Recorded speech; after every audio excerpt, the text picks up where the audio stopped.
Chair now recognizes the gentleman from Colorado, Mr. Crow. Thank you, Mr. Chairman. Thank you, Chairman Kane, Secretary Hegseth, and Mrs. McDonald. You're doing a great job today, Mrs. McDonald. Secretary Hegseth, we have a lot of things in common. In fact, our careers started the same way. We were both infantry officers. We were both platoon leaders. We both deployed our platoons to combat in a counterinsurgency environment. There are very few better leadership training grounds than that experience, and it's that experience that I want to transport us back into time, back to Lieutenant Hegseth and Lieutenant Crow. There are a lot of things that make a leader and that make a unit effective. Would you say that unit cohesion is important? Unit cohesion amongst many is very important, yes, sir. It's an important element. And part of that is making sure that all members of your unit felt included in that team, correct? Far more important that every member of that unit felt capable to do the mission and united in that mission. But that they were included and felt part of the team as well. I wouldn't use the word inclusion, sir, but yes, they were cohering as a team, yes. And that you reduce tension and infighting and points of tension between your platoon members so that you can focus on the mission. That was a part of the regular job. Absolutely. That's why I've said that our diversity is our strength is the single dumbest phrase in military history. And words are our important. Unity is our strength. And Words. so unity amongst members, despite differences Yep. of backgrounds, race, whatever that is. And I agree with you on that. Together on a mission. And words, part of that is words are important and setting the tone is important, correct? When you're a leader. All aspects of leadership, mostly leading by example. Did you ever and tell them also your giving political clear affiliation? guidance. Did you ever tell your platoon members your political affiliation? We certainly discussed lots of topics, and I'm sure my political affiliation. Did you ever ask them theirs? No, their political affiliation was never a concern to me. Because it's important that everybody feel included and that people weren't excluded, correct? That would be My antithetical to platoon, leadership. I'm sure my platoon contained Republicans, Democrats, and Independents, and I had no idea what their affiliation was. Okay, that was actually my next question, so I appreciate you answering that.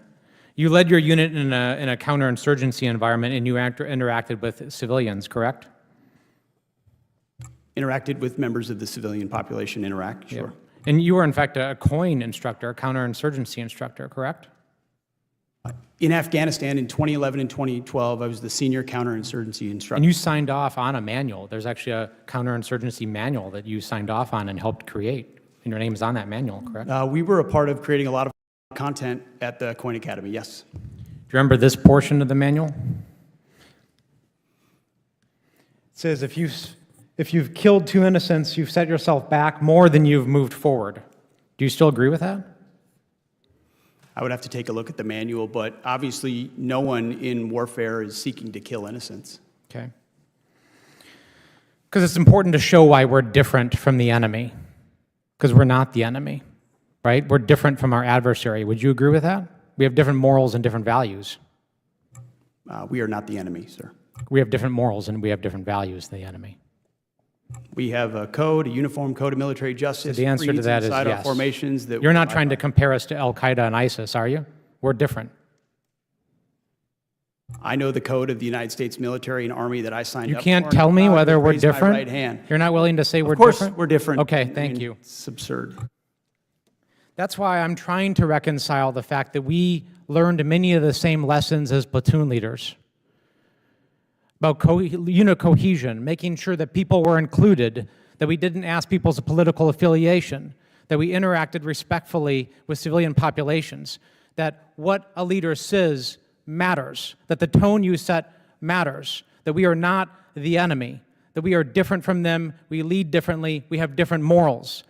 How can I reconcile that experience and those lessons learned from Lieutenant Hegseth to now Secretary Hegseth, where you say things like what you just saw here, making us equivalent on the same standards as our adversaries, doing the same things that ISIS and Al-Qaeda would do? How can you possibly reconcile that? I can't. And just the other day down at Fort Bragg in our beloved 82nd Airborne Division, sitting there while we politicize the military and pull our paratroopers into politics, booing elected officials, booing politicians with whom you disagree. It's antithetical to our values, and you, sir, Gentleman's have changed. time's expired. Chair, now recognize the gentleman.